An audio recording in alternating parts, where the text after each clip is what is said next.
This is a bloodworm, and it is the creepiest, most disgusting creature ever. It even has 4 venomous fangs in each corner of its mouth that you definitely don't want to get bit by. Now, I'm known for keeping the weirdest pets, so of course I found a website that sells them as a live bait for fishing. Yeah, literally nobody buys these as pets. I think I'm literally going to be the first person in the world, which means I'm going to get to show off the crazy unseen abilities of these guys. So hey, let's just check this thing out. And after a couple of days, a truck dropped off the package at my house so I could finally check them out. Here we go, bloodworms. Even as an animal expert, I am like pretty spooked about these. But anyways, let's just check them out. Underneath all the packing material were the bloodworms. So using some tweezers, I carefully removed one to take a closer look. And yep, this is a bloodworm. You can see that they are absolutely disgusting looking, and their mouth is even able to extend out of their body like an alien. But at the end of this part that expands are their venomous fangs, which they use to latch onto stuff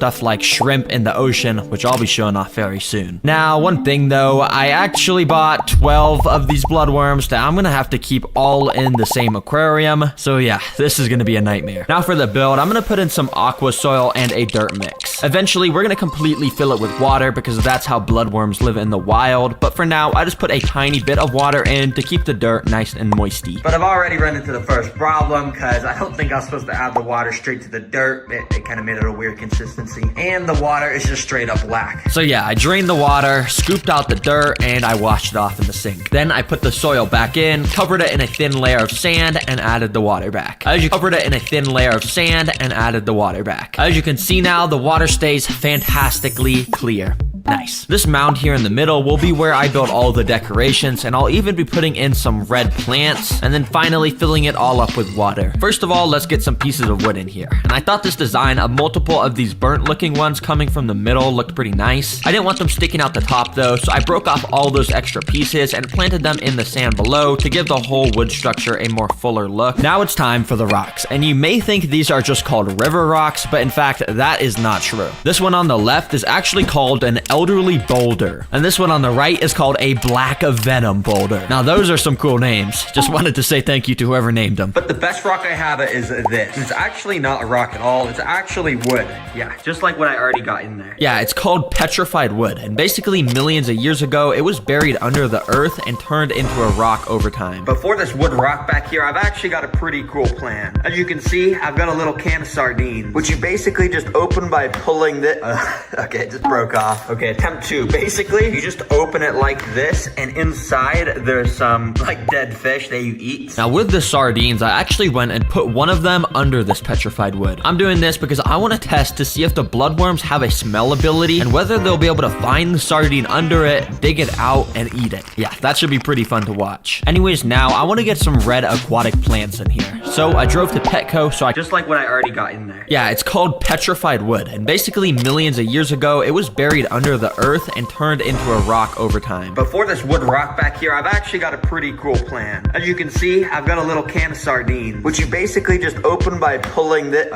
okay, it just broke off. Okay, attempt 2. Basically, you just open it like this, and inside there's some like dead fish that you eat. Now with the sardines, I actually went and put one of them under this petrified wood. I'm doing this because I want to test to see if the bloodworms have a smell ability and whether they'll be able to find the sardine under it, dig it out, and eat it. Yeah, that should be pretty fun to watch. Anyways, now I want to get some red aquatic plants in here. So I drove to Petco so I could buy some. All right, I'm at Petco and I'm hoping they got some red plants in stock today. Oh, bro, there's not a single red plant in stock. I swear they usually got them, but I guess not today, huh? Instead, I had to drive home and go buy some online. Thankfully, though, there was a ton of websites with some nice reddish plants on them, so I went and added a bunch of them to my cart. And whew, it's gonna be pretty expensive, but hey, I say it's worth it for these red plants, baby. Check out. Since I bought the one-day delivery, the next day I got the package with all of the red plants inside, so I took them all out and started to put them around random parts in the sand. Now, a few of the plants they gave me weren't actually red, they were very green, but it's okay because I was starting to like the look of how it was all coming together. I also ended up getting these red ruby crystals that I scattered along the floor of the enclosure to add a bit more red in here to match that bloodworm color, of course. But as you can probably tell, I've been keeping the two sides of this enclosure completely empty. And that's because I want to build some custom DIY builds on both sides that the 12 bloodworms will be able to interact with. First of all, on the right side, I'm going to make a little cave they can all hide in. Now, in an old video, I learned this cool trick where you get out a basket, cut a hole in the front, and cover it in rocks to make your very own cave. So I'm going to do it again, but this time with 3 different baskets to make a triple decker cave. So I went and cut the front of the baskets off to be the entrance. I sanded them down a bit so it wasn't as sharp, and I covered the baskets in a ton of spray foam. Because let's be real, it wouldn't be a Terra Green video without it. And then I started to carve it out to make it look like the spray foam was the actual rocks of the cave. Anyways, here is the finished triple decker cave. Looks good, right?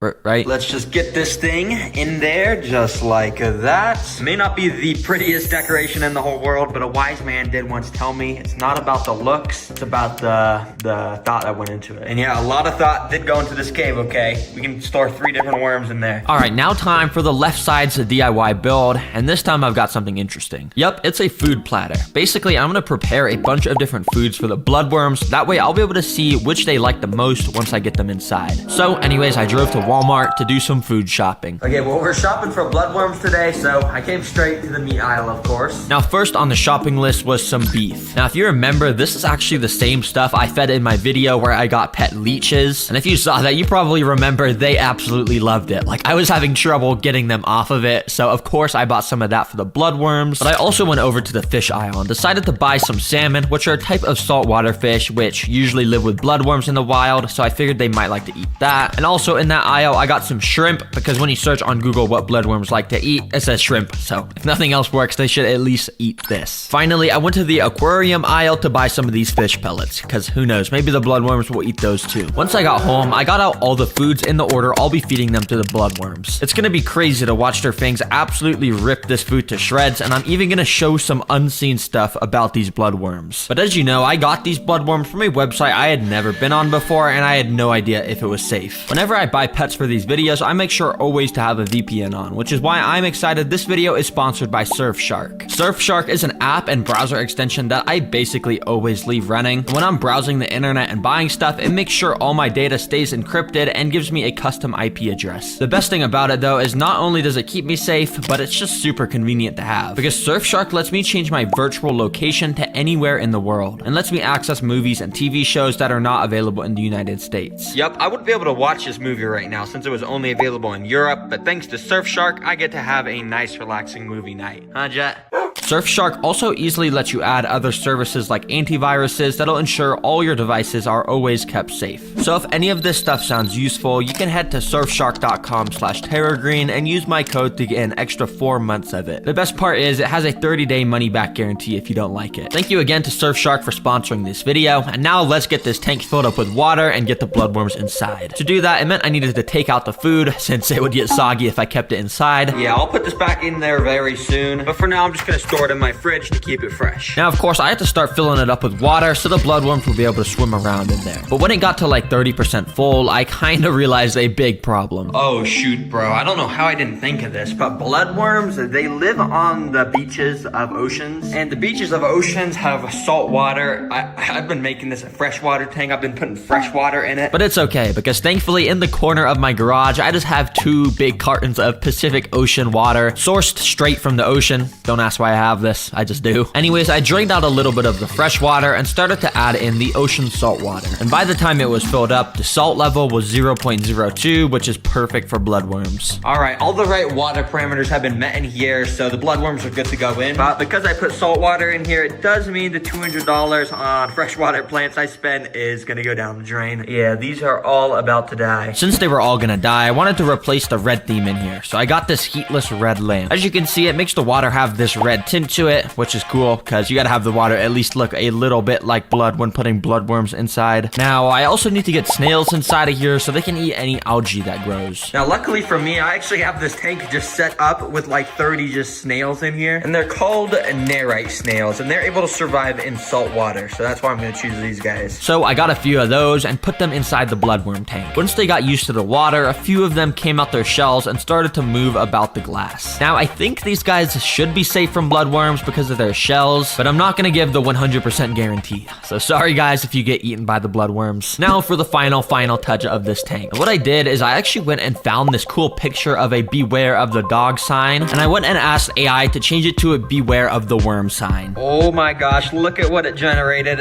That is absolutely perfect. Wait, let me go print this out at the store real quick. So I printed it, attached it to a piece of cardboard to make it a sign, and there we go, a beware of worm sign. I then even went and spiced up the enclosure a little bit by splattering some red paint along the sides to make it look like blood splatters. And there we go, 100% complete bloodworm enclosure. And I guess there's only one thing to do. Let's get these bloodworms inside. Now I'll just be starting with one, and then I'll add all the rest as I test more and more food. But yeah, let's just put this guy inside. Be free, boy. And the worm kind of just sank down to the bottom and started moving around randomly. And yeah, well, this is kind of all bloodworms do. They just wiggle about, and occasionally they'll burrow under the sand, which is where they spend most of their lives. And as you can see, it didn't take this guy long until he started to do just that. But I guess he got bored of the digging, because eventually he just came out and started to wiggle about again above the sand. Wait, before this guy tries to burrow under the sand again, let's get to feeding him some food to see which bloodworms like the most. And we're gonna be starting with just some little fish pellets. I'm not too sure if they're gonna eat this, but it's worth a shot. Let's put them inside. But there was a slight problem, because as you can see, the fish food was floating, and I feel like the bloodworm isn't just gonna swim up to it. So instead, I picked it up with some tweezers and moved it towards the worm. And as you can see, when I moved it towards him, he actually went and flashed his fangs at me for the first time. I thought this surely meant he was hungry, so I started to wave the food around in front of his mouth a bunch, and yeah, nothing. He didn't eat it. So hey, fish food, I'm gonna give a 0 out of 10. He didn't even want anything to do with that. But next up, out of all of these, I think I'm gonna do some salmon. Now this stuff is so smelly and so oily, I think he just has to eat it, right? Now I actually went and added in 2 more bloodworms to the tank, so there was a higher chance of one of them eating it. Then I did the same thing. I just wiggled the salmon around in front of their mouths until they ate it. But just like the fish pellets, for some reason, these worms were not wanting anything to do with it. Now I actually think bloodworms need to have their mouth part extended and their fangs showing in order for them to eat food. And right now their mouths are retracted because I think they're stressed. So what I did was I actually went and put all of the 12 bloodworms in the aquarium and just kind of let them do their thing. My thinking was if I left them alone for a few hours in the tank, they'd start to get used to it and then they would eat. After a while, I went and took one of the bloodworms out and put him on land. I waited a little bit for him to shoot his mouth out, and when he did, I grabbed it with tweezers.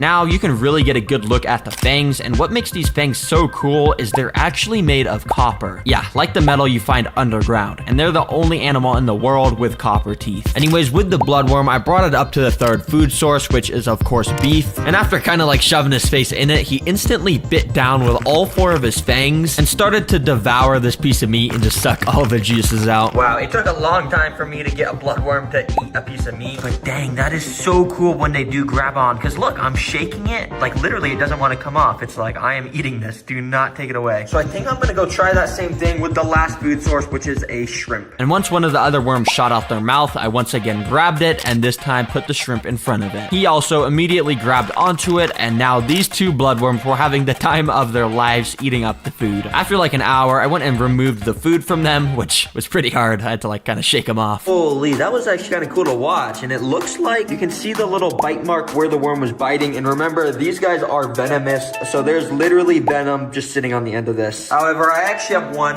more good idea. Let me go get someone real quick. Well guys, I brought my mom in. Say hi. Hi. All right, come on in. Of course, I gotta show you a new pet. Just take a look. This one's gonna be quick. You can see the pets in there, right? Oh my gosh. You know what those are? Ew. They look like some sort of slug, leeches, snakes. Well, yeah, I mean, I've had snakes, I've had leeches, but these are actually bloodworms. Oh my gosh. Ew, look at all the little tentacles. And yeah, actually, there's some right here.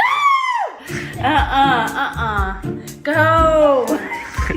So that purple right there, that's the mouth of the worm. And if you look very, very closely, you see those 4 little fangs on it. Oh my gosh, that's so this is probably the most disgusting thing yet. I know, that's what I'm thinking, and yeah. I feel like I'm gonna throw up. Well guys, these are pet bloodworms for you. And I think I'm starting to see why they were only sold as live bait for fishing.